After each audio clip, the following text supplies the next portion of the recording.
तो जनाब हमारे सी प्रोग्रामिंग कोर्स का आज है डे नंबर 17 और जनाब आज के दिन हम लोग जानने वाले हैं असाइनमेंट ऑपरेटर के बारे में। असाइनमेंट ऑपरेटर के जितने भी टाइप्स होते हैं सारे टाइप्स आपको इस वीडियो में पढ़ाए जाएंगे, प्लस उसके रूल्स भी बताए जाएंगे कि असाइनमेंट ऑपरेटर को यूज़ करने के क्या रूल्स होते हैं। तो ये वीडियो कंप्लीट होने वाली है, बस इस वीडियो को आपको लास्ट तक देखना है, सारी जानकारी आपको इसी वीडियो में मिल जाने वाली है। चलिए अपनी वीडियो को स्टार्ट करते हैं बिना समय गवाए। तो जनाब हम लोग आ चुके हैं यहाँ पे कंप्यूटर की स्क्रीन पे। अब हम लोग समझने वाले हैं असाइनमेंट ऑपरेटर के बारे में। असाइनमेंट ऑपरेटर शुरू करने से पहले दो बातें बोलूंगा कि बस आपसे मुझे दो चीजें चाहिए। एक, आप वीडियो अंत तक देखें, दूसरा आप वीडियो ध्यान से देखें। बाकी वीडियो के अंदर बताई गई हर एक चीज आपको अच्छे से समझ में आएगी, ये गारंटी मेरी है, ठीक है। तो सबसे पहले मैं ऊपर हेडिंग डालना चाहूंगा और पेन की निब थोड़ा कम करके चलेंगे जिससे आपको अच्छे से समझ में आएगा। देखो, असाइनमेंट ऑपरेटर बहुत ही सरल ऑपरेटर माने जाते हैं। अगर आप इसको ध्यान से पढ़ रहे हैं तो आप बहुत ही आराम से पढ़ लेंगे। और यहाँ पर थोड़ा सा यार इसको बढ़ा लेते हैं, फिर वीडियो पे चलते हैं आगे, ठीक है। इतना कर लिया, ओके। अब असाइनमेंट ऑपरेटर पहले हेडिंग डाल देते हैं। और बहुत से लोग करते क्या है, असाइनमेंट ऑपरेटर को आधा पढ़ते हैं आधा नहीं पढ़ते, जबकि असाइनमेंट ऑपरेटर के कुछ टाइप्स होते हैं वो आपको पढ़ना बहुत ज़्यादा जरूरी होते हैं, ठीक है, असाइनमेंट ऑपरेटर्स के। यहाँ पे जनाब सबसे पहले थोड़ा सा इसको डेकोरेट करना अच्छा लगता है जिससे हम लोग इसको अच्छे से पढ़ पाएंगे, ओके। या फिर इसका भी कलर सिलेक्ट कर लेते हैं, इसका कलर रखते हैं येलो, ठीक है। असाइनमेंट ऑपरेटर, अब सबसे पहले बात कर लेते हैं असाइनमेंट ऑपरेटर क्या है। तो हम लोग असाइनमेंट ऑपरेटर में एक वर्ड आता है असाइन करना, ठीक है। असाइन करने का मीन्स क्या होता है, किसी को कोई काम देना या फिर सौंपना, ठीक है। अगर आप कोई चीज किसी को दे रहे हो तो उसको कहते हैं असाइन करना। लाइक कभी अगर आपके टीचर ने आपके स्कूल में कहा होगा कि बेटा मैं आपको ये काम दे रहा हूं या फिर ये काम असाइन कर रहा हूं, तो आपने कहा होगा जी सर मैं ये कर लूंगा। उसी तरीके से असाइनमेंट ऑपरेटर होता है। असाइनमेंट ऑपरेटर में भी हम लोग किसी वैल्यू को असाइन करते हैं, किसी वैल्यू को देते हैं, ठीक है।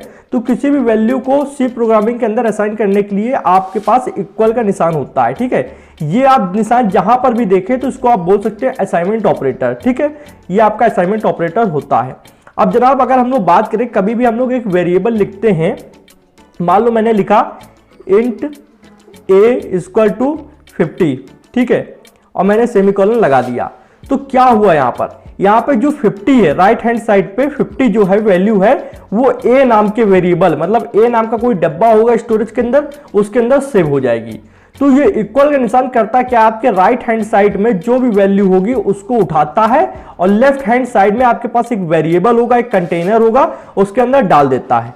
तो अगर कोई पूछता है असाइनमेंट ऑपरेटर क्या काम करता है, तो आप सीधे बता सकते हो assignment operator right hand side वाली वैल्यू को उठाकर लेफ्ट साइड में एक वेरिएबल होता है, कंटेनर होता है, उसके अंदर डालने का काम करता है, ठीक है। अगर हम लोग इसको मेमोरी के अंदर देखें तो कुछ इस तरीके का एक कंटेनर बन जाता है, ठीक है, जिसका नाम ए रखा है हम लोगों ने और उसके अंदर 50 स्टोर हो गया है, ठीक है।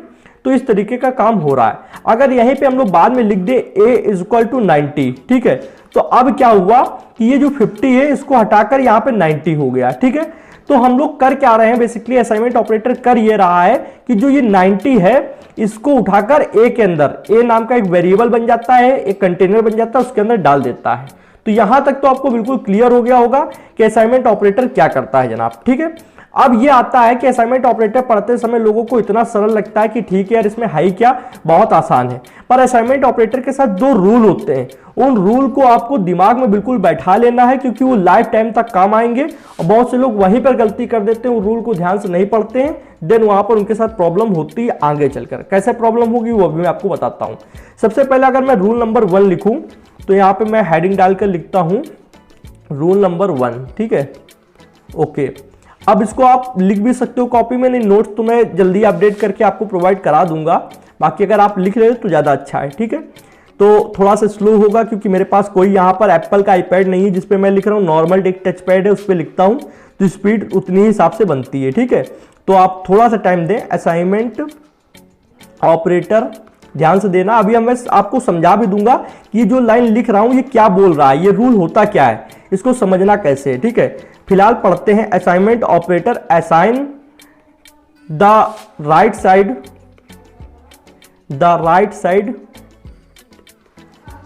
Right hand side value to left hand side value to left hand side. अब इसका मतलब क्या हुआ, आप हमेशा ध्यान रखो कि जो एक असाइनमेंट ऑपरेटर होता है वो LHS क्या होता है लेफ्ट हैंड साइड और RHS क्या होता है राइट हैंड साइड। तो जो हम आपके राइट की तरफ जो भी वैल्यू लिखी होगी, जो भी एक्सप्रेशन लिखा होगा, उसको उठाकर लेफ्ट हैंड साइड में डाल देगा। पहला रूल ये होता है और ये आपको दिमाग में बैठा रखना है, कभी भी उल्टा नहीं करना है। आपको जो भी चीज जिस कंटेनर में डालानी है, मालूम मुझे 20 स्टोर कराना है तो 20 इधर लिखेंगे, ए इधर लिखेंगे, बीच में आपको असाइनमेंट ऑपरेटर लगाना है। इस तरीके से काम होता है जनाब, ठीक है। अक्सर यहीं पे लोग मिस्टेक करते हैं। चलिए अब इसको थोड़ा सा ऊपर ले जाते हैं, यहाँ पे रूल नंबर 2 लिखते हैं। रूल नंबर 2 क्या है? रूल नंबर 2 भी बहुत ही सिंपल है, पर बहुत से लोग यहाँ पे ध्यान नहीं देते हैं। रूल नंबर 2 ये कहता है कि in assignment operator, in assignment operator left side value, left side always should be a variable. इसका क्या मतलब हुआ भैया, बताता हूं एक second. In assignment operator left side always should be a variable. देखो दो साइड हैं, जैसे मैंने बताया कि एक लेफ्ट हैंड साइड है, एक आपका राइट हैंड साइड है। तो राइट हैंड साइड पे आप कुछ भी लिख सकते हो, एक नंबर लिख सकते हो, एक एक्सप्रेशन लिख सकते हो, कुछ भी लिख सकते हो, पर लेफ्ट हैंड साइड में हमेशा आपका एक वेरिएबल होगा, ठीक है। तो भैया ये आपने कहा कि लेफ्ट हैंड साइड में एक वेरिएबल होगा। अगर हम लोग इसको उल्टा कर दे तो क्या कुछ गड़बड़ होगा? देखो हम लोग क्या कर सकते हैं, पहले ये समझ लो। हम लोग यहां पर एक वेरिएबल लिखे लेफ्ट हैंड साइड में और राइट में आप एक नंबर लिख सकते हो। मालूम मैंने 10 लिखा, 10 क्या हुआ ए के अंदर स्टोर हो गया जाकर, एक कंटेनर है उसके अंदर 10 स्टोर हो गया जाकर, ठीक है। उसके बाद में हम लोग ये भी कर सकते हैं, ए इधर लिखा, इधर हम लोग ने लिख दिया B+C, तो B और C नाम के एक वेरिएबल बने होंगे। मालूम मैंने यहां पर बना दिया int B = 5 and int C = 10, ठीक है। तो यहां पर क्या हुआ, और एक वेरिएबल और यहां पे डिक्लेयर कर दे int A = कुछ नहीं, इसको नहीं लगाएंगे, सिर्फ int A एक वेरिएबल बनाएंगे, ठीक है। तो अब यहां क्या हो रहा है कि B और C की वैल्यू ऐड होगी, फिर A के अंदर स्टोर हो जाएगी। तो क्या हम लोग कह सकते हैं कि अगर B+C, B है हमारी 5 और C है 10, तो A के अंदर हमारी टोटल कितनी स्टोर होगी? 15, ठीक है। जब हमारे पास B है 5 और C है 10, तो दोनों ऐड हो जाएंगी, 15 हो जाएगी और दोनों उठकर A के अंदर स्टोर हो जाएंगी, अगर आप ये लिख रहे हैं, ठीक है। उसके बाद हम लोग ये भी लिख सकते हैं कि मान लो हम लोगों ने यहां पर लिखा कि A = B। अब A = B मतलब क्या हुआ कि A हमारा खाली था, हम लोग ने लिख दिया A = B, तो B में वैल्यू थी 5, B में वैल्यू 5 थी, तो वो A के अंदर आ गई, हाँ या ना। तो हमारे पास एक कंटेनर बना तीसरा वाला, उसके अंदर 5 आ गया, क्योंकि B वैल्यू थी 5 और B उठकर A के अंदर आ गई, ओके। तो ये 3 कंडीशन है।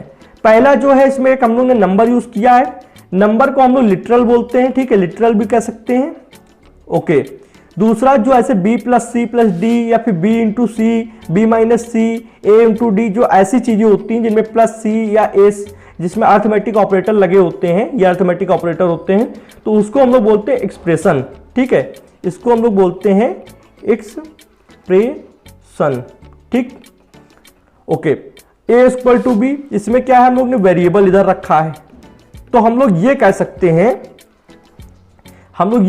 हैं जनाब कि लेफ्ट हैंड साइड में आपको हमेशा एक वेरिएबल रखना है, ठीक है, चाहे वो A नाम का हो, B नाम का हो, C नाम का हो। पर आप राइट हैंड साइड में पूरी छूट है कि आप कुछ भी रख सकते हो। आप एक नंबर रख दो 16, वो भी स्टोर हो जाएगा जाकर, ठीक है, ओके 16। यहां पर चाहे आप फिर मान लो B रखा है, A+C कर दो, एक्सप्रेशन लिख दो, तो वो भी आपकी सही हो जाएगी। C लिखा है, C = B कर दो, तो B में जो वैल्यू होगी वो C के अंदर असाइन हो जाएगी। तो आप राइट हैंड साइड में देखो चेंज कर पा रहे हो, राइट हैंड साइड में आप एक नंबर भी लिख पा रहे हो जिसको लिटरल बोलते हैं, ठीक है, और एक एक्सप्रेशन भी लिख पा रहे हो, ठीक है, एक एक्सप्रेशन भी लिख पा रहे हो और एक वेरिएबल भी लिख पा रहे हो, ठीक है, एक वेरिएबल भी लिख पा रहे हो। पर आपको यह चीज ध्यान देनी है कि देखो राइट हैंड साइड में आप सिर्फ वेरिएबल लिख सकते हो, ठीक है।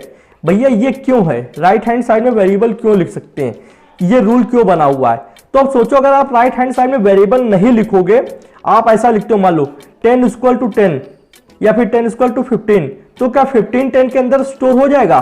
क्योंकि 10 तो खुद एक वैल्यू है और 15 भी एक वैल्यू है, तो क्या वैल्यू के अंदर स्टोर हो सकती है? नहीं।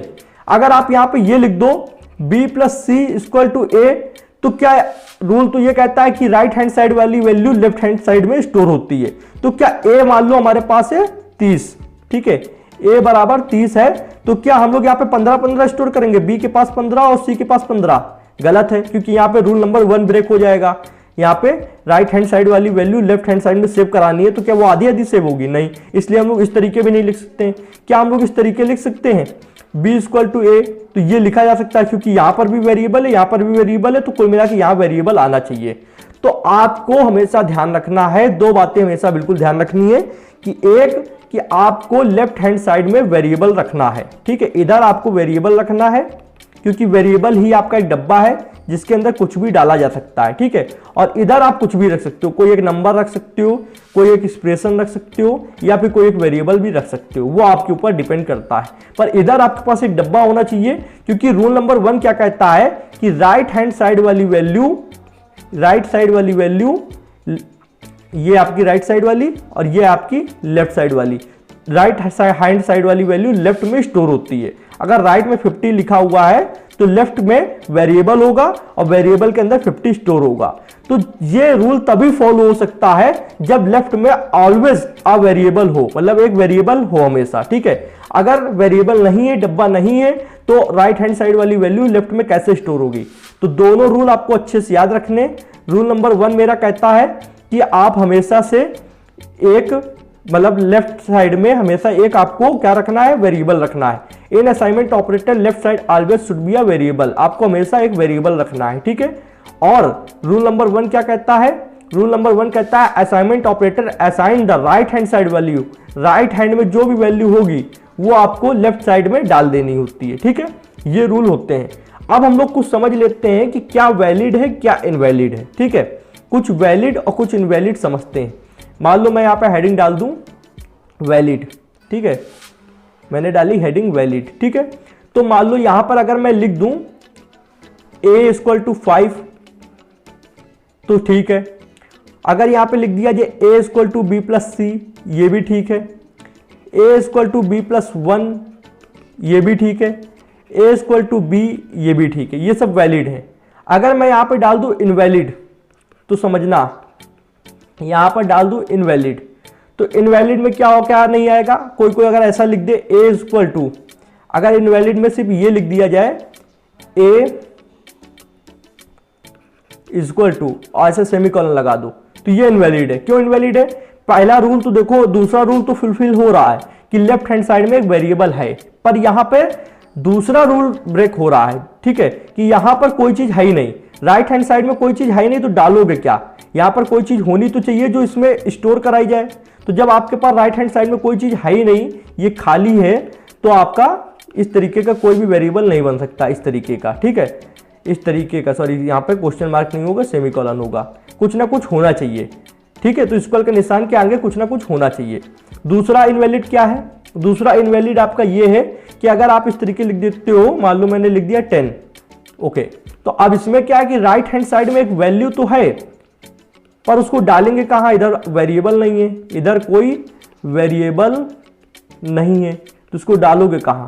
अगर यहाँ पे कोई वेरिएबल नहीं होगा तो ये 10 वैल्यू जाएगी कहां? तो ये साइड आपकी खाली पड़ी हुई है, ठीक है, ये साइड आपकी खाली है, इसलिए ये भी आपका इनवैलिड है, ओके।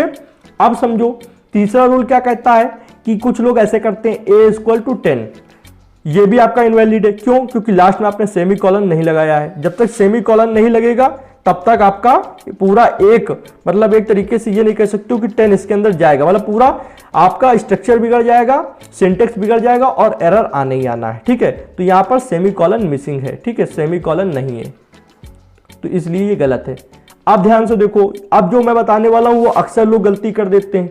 करते क्या है? a प्लस बी करेंगे और फिर इक्वल टू सी कर देंगे। तो रूल नंबर 2 क्या कहता है कि लेफ्ट साइड में हमेशा वेरिएबल होना चाहिए, राइट साइड में आप कुछ भी रख सकते हो। तो लेफ्ट साइड में यहाँ पे वेरिएबल नहीं, यहाँ पे एक एक्सप्रेशन है।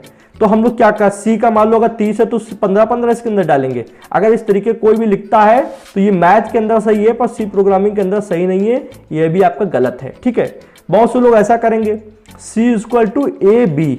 अब आप ए और बी के बीच में नहीं प्लस लगा रहे हो, नहीं माइनस लगा रहे हो, नहीं मल्टीप्लाई लगा रहे हो, मतलब कोई भी सिंबल आप नहीं लगा रहे हो, कोई ऑपरेटर नहीं लगा रहे हो। तो ये चीज आपके मैथ में सही रहती है कि जब कोई साइन नहीं लगा होता तो हम लोग इनटू मान लेते हैं, ठीक है।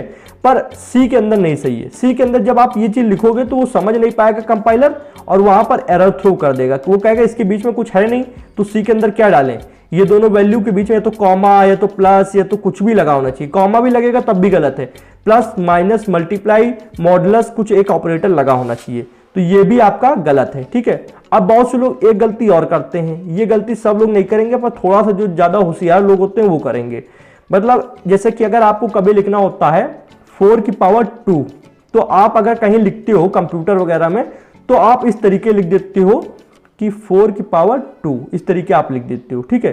तो हम लोग इस तरीके का एक अपर एरो होता है उसका यूज करते हैं, या फिर 8 की पावर 2, तो इस तरीके अपर एरो का यूज करते हैं। पर सी प्रोग्राम के अंदर ये आप यूज नहीं कर सकते हो। अगर आप मान लो मैंने यहां पर लिखा a is equal to 4, b is equal to 2 and यहाँ पे इंट डाल देता हूं, नहीं आप लोग कहोगे इंट नहीं डाला, इंट, ठीक है। और तीसरा मैंने एक वेरिएबल बनाया c का, ठीक है।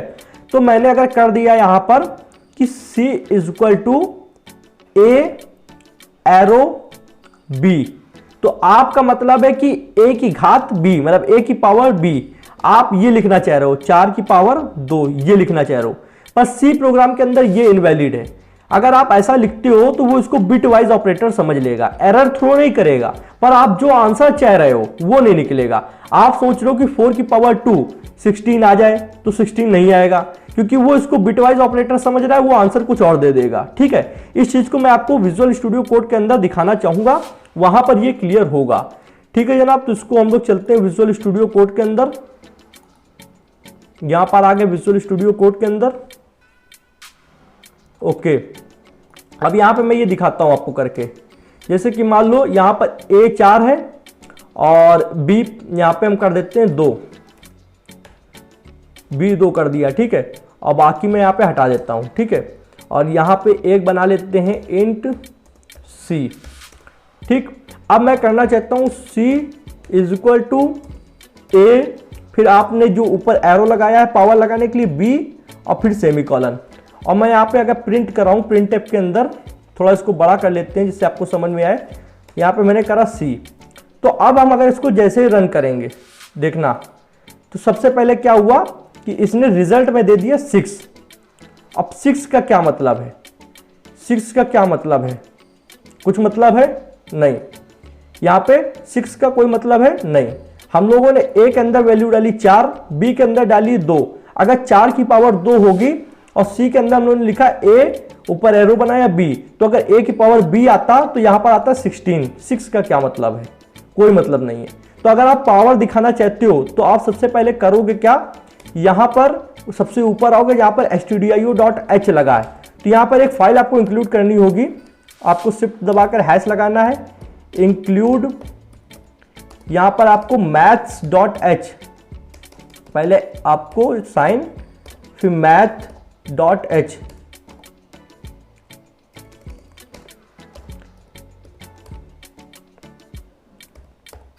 ओके। तो ये आपको math.h लगा देना है। इससे क्या होगा कि math.h एक हेडर फाइल है जिसके अंदर मैथ के कुछ फंक्शंस पड़े हुए होते हैं। अब हम लोग क्या करेंगे, यहां पर एक POW लिखेंगे, पावर एक फंक्शन है, पैरेंथेसिस ब्रैकेट, और पैरेंथेसिस के अंदर अब a की पावर b अगर आपको करनी है तो a कॉमा b, ये आपने कर दिया। ये करने के बाद में अब c प्रिंट करते हैं, तो अब आंसर क्या आया 16, मतलब 16 आया। तो अगर आपको कुछ इस तरीके का करना है, मान लो मैं यहां पर आता हूं, आपको ये दिखाना है, इधर आ जाओ साइड में, मैं रेड कलर को चूज करता हूं। अगर आपको ये करना है कि 4 की पावर 2 हो, तो आप ये ना लिखो कि मान लो 4a है, a बराबर 4 है और b बराबर 2 है, तो आप क्या करते हो गलती कि a ऊपर ये साइन लगाते हो, b लगाते हो, तो ये नहीं चलेगा। अगर आप सी प्रोग्रामिंग के अंदर किसी की पावर को यूज करना चाहते हो तो सबसे पहले आपको हेडर फाइल इंक्लूड करनी है, उसके बाद में आपको ये POW एक फंक्शन होता है, फिर पैरेंथेसिस ब्रैकेट के अंदर a कॉमा b कर देना है। जब आप ये करोगे तो a के ऊपर b की जो वैल्यू है वो पावर के रूप में जाएगी, ठीक है। 4 की पावर 2 मतलब 16। अगर यहीं पे हम 8 कर दें, आते हैं विजुअल स्टूडियो कोड पर, और अगर 4 की जगह 8 कर दें, कितना आएगा 64। 64। ओके ठीक है, ये आंसर आ गया। तो जब आप पावर का यूज करना चाहते हैं तो POW नाम का एक फंक्शन लगाना होता है। सबसे पहले आपको वेरिएबल लिखना है, असाइनमेंट ऑपरेटर लगाना है। असाइनमेंट ऑपरेटर के राइट हैंड साइड में, लेफ्ट में कुछ नहीं करना है जनाब। लेफ्ट में रूल क्या था कि लेफ्ट में हमेशा सिर्फ एक वेरिएबल होगा और C आपका एक वेरिएबल है, वही रहेगा और कुछ नहीं है। राइट हैंड साइड में आपको POW नाम का एक फंक्शन लगाना है। पैरेंथेसिस ब्रैकेट में आपको जो पावर लिखनी है, मान लो A की पावर B लिखनी है तो A फिर कॉमा फिर B, तो B का वैल्यू था 2 और A की वैल्यू थी 8, तो 8 की पावर अगर 2 होगी तो 64 आंसर आ जाएगा 64। और यहाँ पे हेडर फाइल इंक्लूड कर देना। इससे क्या होगा कि math.h एक हेडर फाइल है, उसके अंदर मैथ के कुछ फंक्शंस होते हैं जिनका हम लोग यहाँ पे यूज कर रहे हैं, तो ये प्रोग्राम स्मूथली रन होगा। ओके, इतना समझ में आया। आते हैं अपने यहाँ पे जो हम लोग पढ़ रहे थे उस पर। तो आपको इतना क्लियर हो गया कि हम लोग क्या इनवैलिड है क्या वैलिड है। वैलिड ये है कि आप इधर साइड में वेरिएबल लिखें और राइट साइड में आप कुछ भी करें, वो आपकी मर्जी है। चाहे आप वेरिएबल लिखें, लिटरल लिखें, एक्सप्रेशन लिखें, कुछ भी लिखें, पर आपको लेफ्ट साइड में सिर्फ वेरिएबल लिखना है। और इनवैलिड क्या है? इनवैलिड आप जान चुके हो कि ये कि इनमें से कोई भी गलती कर रहे हो तो आपको नहीं करनी है। राइट साइड में आप कुछ भी लिखो, लेफ्ट में वेरिएबल रखना है। ओके, इतना भैया क्लियर हो चुका है, अच्छे समझ में आ चुके हैं। अगर हम लोग एक बार रूल को ऊपर लिख दें, ठीक है, फर्स्ट में रूल को लिख दें कि रूल क्या था कि हमेशा राइट हैंड साइड वाली वैल्यू लेफ्ट हैंड साइड में जाती है। ठीक है, राइट हैंड साइड वाली वैल्यू उठकर लेफ्ट हैंड साइड में जाती है, ये पहला रूल था। दूसरा रूल क्या था कि लेफ्ट हैंड साइड में हमेशा लेफ्ट हैंड साइड में हमेशा वेरिएबल होगा। ठीक है, एक वेरिएबल होगा, उसका नाम आप कुछ भी रखें वो डिपेंड नहीं करता है, पर लेफ्ट हैंड साइड में वेरिएबल होगा। राइट हैंड साइड में क्या है? राइट हैंड साइड में आप कोई नंबर ले सकते हो। ठीक है, मान लो मैंने 16 ले लिया, ठीक है, या फिर कोई एक्सप्रेशन ले सकते हो। एक्सप्रेशन क्या होता है फिर भूल गए होगे, आपको याद दिला देता हूँ, लाइक B+C। ठीक है, इस तरीके का भी लिख सकते हो, या फिर सिर्फ एक का वेरिएबल लिख सकते हो। मान लो B की वैल्यू A में डलाना चाहते हो तो इस तरीके भी कर सकते हो। मान लो B की वैल्यू है 5 और A की वैल्यू है 4, तो जब ये कर दोगे तो A में जो पहले से 4 पड़ा था इस तरीके से वो 4 कट के 5 आ जाएगा। ठीक है, तो ये आपको क्लियर हो गया है। अब जनाब हम लोग थोड़ा सा और एडवांस लेवल पे चलते हैं। जैसा कि मैंने आपको बताया टाइम लगेगा पर आप चीज़ें बहुत ही अच्छे से सीख जाएंगे। ठीक है, तो असाइनमेंट ऑपरेटर के अंदर आपने रूल जाने, ये रूल बहुत ही इंपॉर्टेंट है और ये रूल मैं आपको आगे पूछूंगा और रिवीजन भी कराऊंगा जब ऑपरेटर के टॉपिक क्लियर हो जाएंगे। ये रूल के ऊपर भी एक पर्टिकुलर वीडियो आएगी जिसका नाम होगा इंस्ट्रक्शंस। और इंस्ट्रक्शंस 3 टाइप के होते हैं, उनमें से एक टाइप का होता है अर्थमेटिक इंस्ट्रक्शंस जो अभी आप पढ़ रहे हो। जो भी रूल बताता हूं, रूल का मतलब ही होता है इंस्ट्रक्शंस या फिर निर्देश। ठीक है, नियम, रूल का मतलब होता है नियम और इंस्ट्रक्शंस का मीन्स होता है निर्देश।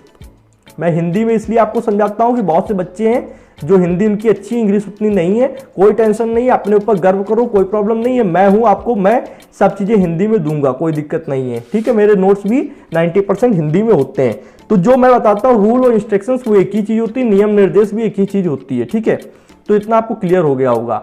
अब जनाब हम लोगों ने क्या पढ़ा अभी तक हम लोगों ने पढ़ा कि असाइनमेंट ऑपरेटर में सिर्फ इक्वल के बारे में।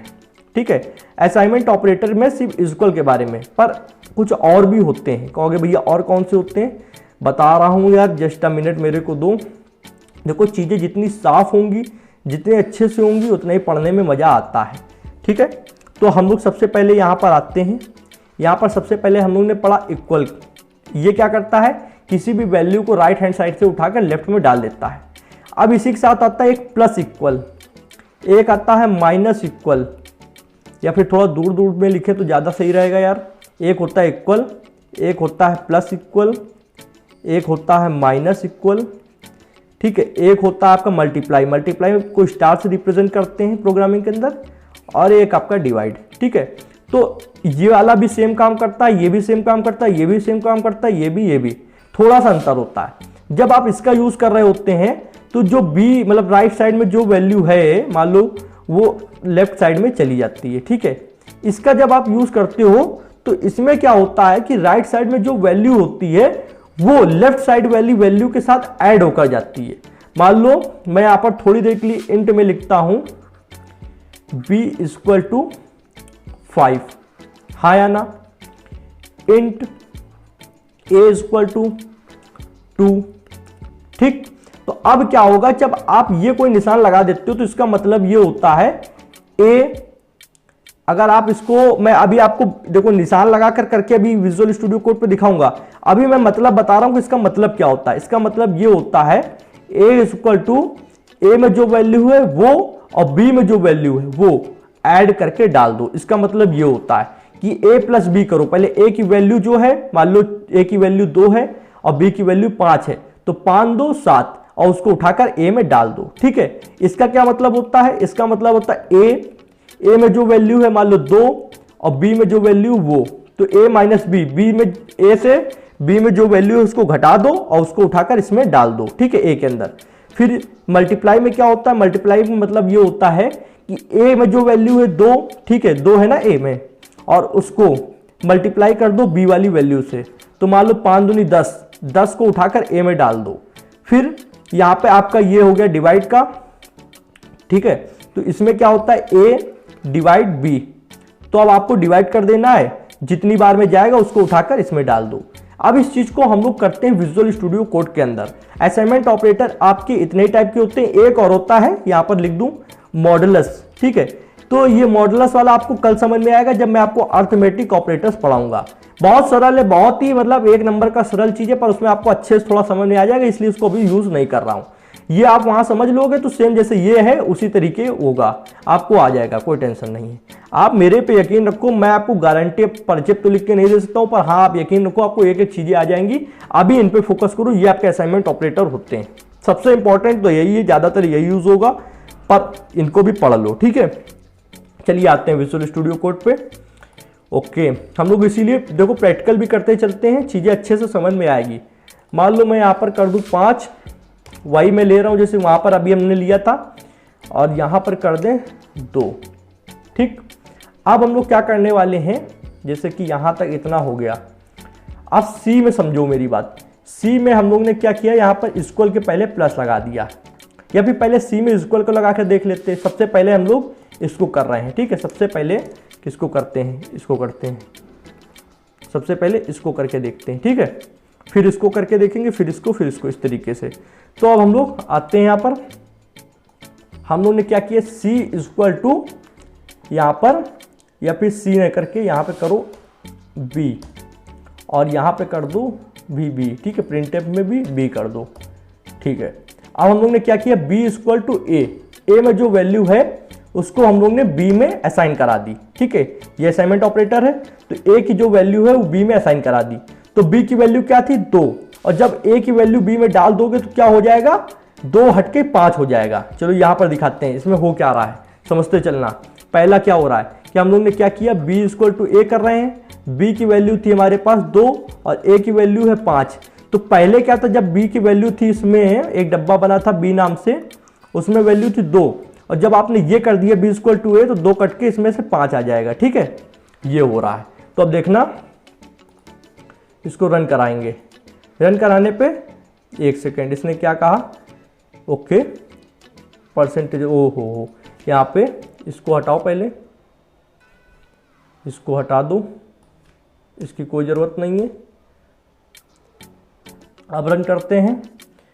रन करने पे इसने 5 दे दिया। ठीक है, तो 5 दे दिया, क्यों, क्योंकि b की वैल्यू थी 2, पर जब आपने a की वैल्यू b के अंदर डाल दी तो a की वैल्यू 5 थी, वो b के अंदर भी चली गई, तो देखो b भी 5 हो गया। ठीक है, अब क्या करते हैं, अब नेक्स्ट वाला करके देखते हैं। नेक्स्ट वाला हमारा क्या है, प्लस इक्वल। ठीक है, तो इसको करके देखते हैं, पहले उसको करके देखा था, अब इसको करके देखते हैं। ठीक है, तो यहाँ पर आएंगे, कुछ नहीं करेंगे, सिर्फ इसके आगे प्लस लगा देंगे। तो हम लोग ने भैया इसके आगे लगा दिया प्लस। अब क्या होगा, a की जो वैल्यू है वो b की वैल्यू के साथ ऐड होकर b में सेव हो जाएगी। चलिए मैं इधर कमेंट में आपको दिखा भी देता हूं, ये कमेंट एक मारा, क्या हो रहा है, b equal to b plus a, ये चीज हो रही है। आप समझ लो कि जो b वेरिएबल है उसके अंदर जो वैल्यू है 2 के साथ a की वैल्यू 5 जुड़ेगी पहले, तो क्या होगा, 5 + 2 हो जाएगा 7, और यहां पर b के अंदर स्टोर हो जाएगा। तो चलिए रन करते हैं। तो क्या हुआ, देखो 7 आंसर आ गया। यहां पर आपको टर्मिनल के अंदर देखना होता है नीचे। ठीक है, टर्मिनल के अंदर आपको देखना होता है। मैं इसको क्लियर मार देता हूं। ओके, ठीक, इसको रन करेंगे और a.exe को रन करेंगे। देखो 7 आ गया। तो अब जनाब इसी तरीके से हम लोग एक और करते हैं। यहाँ पर तीसरा कौन सा है, माइनस वाला, तो अब माइनस वाला करके देखते हैं। तो यहाँ पे आएंगे विजुअल स्टूडियो कोड के अंदर, यहाँ पे जहाँ प्लस है यहाँ पे प्लस हटा देंगे, माइनस लगा देंगे, और यहाँ पे भी सेम यही चीज हो रही है। अब क्या हो रहा है कि जो b की वैल्यू है, b की वैल्यू क्या है 5, सॉरी b की वैल्यू है 2 और a की वैल्यू क्या है 5, तो यहाँ पे 2 - 5 होगा और फिर b के अंदर आ जाएगा। तो रन करो, रन करने पे क्या है -3, ठीक है, क्योंकि v की वैल्यू थी 2 और 2 में अगर आप 5 घटाओगे तो वैल्यू आएगी माइनस में, ठीक है, तो कोई इसमें प्रॉब्लम नहीं है। तो अब क्या हुआ कि 2 में से 5 घटा -3 आ गया, ठीक है। जब कम में से आप ज्यादा घटाते हो तो माइनस में आंसर आता है, आपने मैथ में देखा होगा। तो यहाँ पे आपको आंसर क्लियर पता चल गया। तो जनाब इसी तरीके से और भी चीजें हम लोग करके देखते हैं, और भी चीजें हम लोग करके देखते हैं। अब क्या बचा, अब बचा हमारे पास ये मल्टीप्लाई वाला भी भैया करके देख लेते हैं फटाफट से। तो मल्टीप्लाई वाले में भी हम लोग क्या करेंगे, बस माइनस का साइन हटाएंगे और यहाँ पर हम लोग लगा देंगे इसमें किसका साइन, मल्टीप्लाई का। और मल्टीप्लाई हम लोग सी प्रोग्रामिंग के अंदर स्टार से रिप्रेजेंट करते हैं। गुणे का साइन जो होता है क्रॉस से नहीं होता, स्टार होता है, ठीक है। और यहाँ पर भी हम लोग यही दिखाएंगे, ठीक है, यहाँ पर भी हम लोग मल्टीप्लाई का साइन लगाएंगे। तो अब क्या हो रहा है कि b की वैल्यू है 2 और a की वैल्यू है 5, तो पहले b और a में गुणा होगा, तो 5 दूनी 10 और फिर 10 जाके b के अंदर सेव हो जाएगा जाके।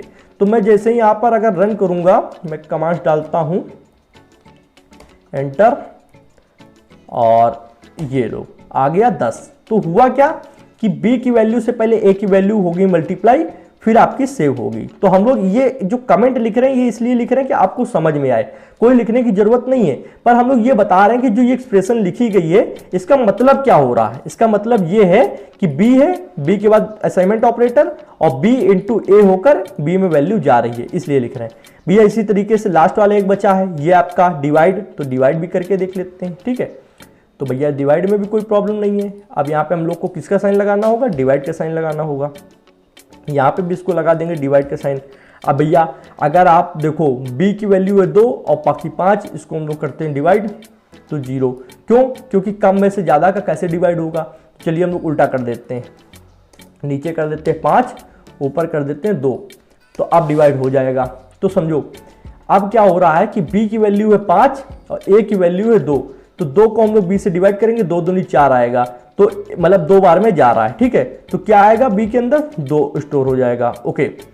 तो यहाँ पे एक सेकेंड क्या हुआ, ठीक है, b डिवाइडेड बाई a, और इसने पूछा b क्या रही, कंपाइलर की मिस्टेक होती है, हम लोग की कोई मिस्टेक नहीं। जब आप ऑटो रन करते हो तो ऑटो रन कमांड ही इतनी मतलब बुरी चीज है कि वो कभी कभी अपने आप से ही कंफ्यूज रहती है। तो अब आप यहाँ पे आपको फिर देख लो कोई गलती नहीं है आपकी। Int a equal to 2, a में हम लोग ने 2 रखा है, b में हम लोग ने 5 रखा है, ठीक है। और हम लोग ने कहा क्या कि b में एक आपकी जो वैल्यू है a, उसको डिवाइड करके b में स्टोर करा दो। कुछ गलत तो हम लोग ने कहा नहीं, ना कोई रूल ब्रेक हो रहा है, ये फर्जी अपने ही दिमाग लगाता है। देखो हम लोग टर्मिनल को यहाँ से न्यू टर्मिनल करेंगे और यहाँ पे कमांड्स की मदद से जब चलाएंगे तो देखना बिल्कुल सही आंसर आएगा। देखो 2 आया, क्यों 2 आया, क्योंकि हमारी वैल्यू जो a की थी वो 2 थी और b की वैल्यू थी 5। तो अगर 2 का भाग 5 से करोगे तो 2 दूनी 4, ठीक है, 4 मतलब 2 बार में जा रहा है, तो 2 आपका आंसर आएगा, वो b के अंदर स्टोर हो जाएगा। चलिए यहाँ पे एक बार करके दिखा देता हूँ, कोई इतनी जल्दबाजी मेरे को नहीं है, बस आपको ना हो, क्योंकि मेरा मतलब यही है कि वीडियो बन रही है तो आपको समझ में आ जाए हो क्या रहा है। हमारी जो वैल्यू है b की वो है 5, a की वैल्यू है 2। तो जब हम लोग मान लो ये करा रहे हैं तो इसमें हो क्या रहा है कि हम लोग यहाँ पर 5 लिखेंगे, इस तरीके से ऐसे करेंगे, 2 दूनी 4, नीचे आएगा 1 आंसर रिमाइंडर में। तो यहाँ पर जो 2 है ये किसके अंदर स्टोर हो रहा है, b के अंदर स्टोर हो रहा है, ठीक है, ये b के अंदर स्टोर हो रहा है, ओके। तो ये आपको समझ में आ जाएगा, ओके। तो इसी के साथ हमारी 5 कंप्लीट हो चुके हैं, 1 2 3 4 5। यहाँ पर आपका असाइनमेंट ऑपरेटर कंप्लीट होता है। असाइनमेंट ऑपरेटर के अंदर कोई कठिन नहीं है, बस आपको हमेशा ध्यान रखना है कि लेफ्ट साइड में आपको हमेशा वेरिएबल रखना है। देखो यहाँ पर लेफ्ट हैंड साइड में आपको हमेशा वेरिएबल रखना है, इधर वेरिएबल रखो, इधर आप कुछ भी रख सकते हो, आप कोई लिटरल रख दो, कोई एक्सप्रेशन रख दो,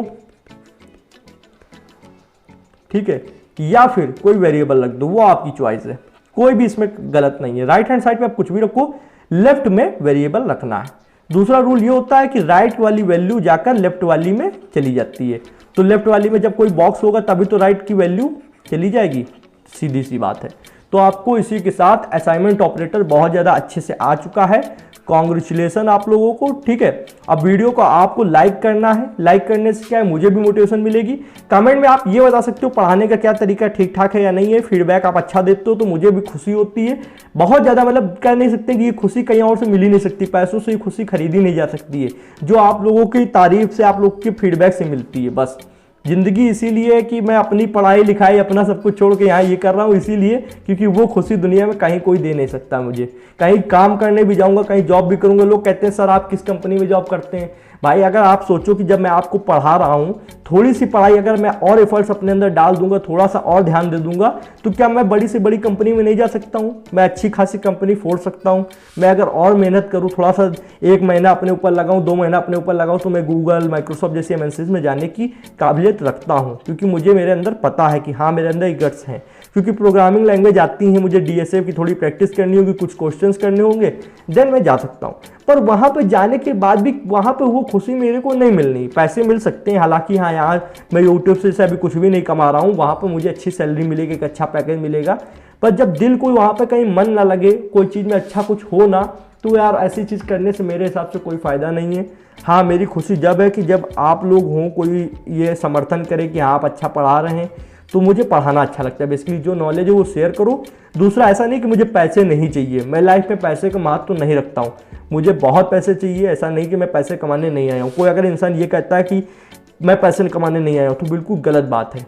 ज़िंदगी में इंसान कुछ भी करता है पैसों के लिए ही करता है, पर उसके साथ में कोई एक मकसद जुड़ा होना चाहिए। मेरे पैसों के साथ में एक मकसद जुड़ा है कि मुझे इंडिया को एजुकेट करना है, अपने दोस्तों भाइयों को, छोटे बहन भाइयों को एजुकेट करना है, जो नॉलेज है वो शेयर करनी है। एट देन तो पैसा कभी ना कभी आ ही जाएगा, कोई प्रॉब्लम नहीं है उस चीज़ के लिए। तो अगर कोई लोग पूछते हैं कि भाई आप किस कंपनी में, और कुछ डाउट किसी लोग के मन में रहता है कि यार ये पढ़ा रहे हैं, इनकी तो कोई कंपनी में जॉब नहीं है, तो भाई ये मत सोचा करो। शायद कोई इंसान अपने चीज़ों को सेक्रीफाइस करके आप लोगों के लिए यहाँ पर है, तो उसका आप कभी भी मजाक मत बनाइए। क्योंकि जाने को मैं भी, अगर जिस दिन मैं ये छोड़ दूँ यूट्यूब चैनल, मैं आराम से, ऐसा नहीं है कि मात्र 2-3 महीने लगेगा, मैं कर सकता हूँ। थोड़ा टाइम लगेगा, कोई प्रॉब्लम नहीं है, पर ऐसा नहीं है कि आपके लिए मैं हूँ फिर भी आप मेरा उस चीज़ का मजाक बनाए, तो वो चीज़ मुझे अच्छी नहीं लगती है। कुछ लोगों के कमेंट कभी कदार आते हैं, बाकी आप लोग बहुत समर्थन करते हैं, बहुत अच्छी बात है। आई होप आप ऐसे ही पढ़ते रहेंगे।